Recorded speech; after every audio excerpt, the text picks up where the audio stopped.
Condizionata sul miglio, sono in 7 al viedo per il tiro di Uragano Spritz, lo schieramento 1 Urlo Dete, 2 Unicum Bigi, 3 Vampiri Agifont, 4 Verdon WF, 5 1x2 Gnaffà, in seconda linea 7 Veronese, 8 Vassallo. Favori nettissimi per Verdon WF, numero 4 Roberto Andreghetti in sediolo.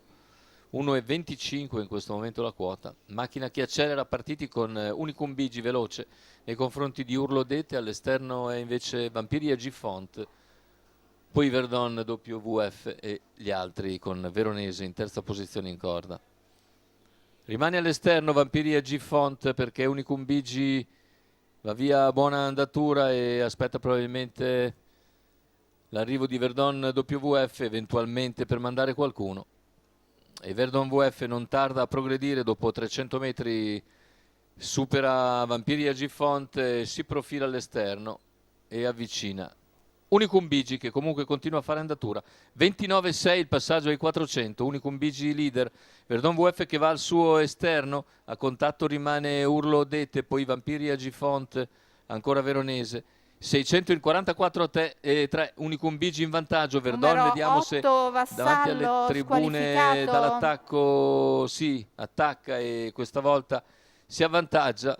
Non passa ancora però perché Unicum Bigi fa andatura anche davanti, c'è un 13,6 addirittura davanti alle tribune, ma passa Verdon WF e quindi guida il nuovo leader dopo 900 metri di gara e arriva al chilometro in Numero 1,12 e mezzo. 5, 1x2 La Gnaffà, squalifica per 1x2 Gnaffà, squalificato. intanto accenna a spostare Urlo Dete dalla terza posizione, va su Unicum Bigi, più indietro Veronese e gli altri.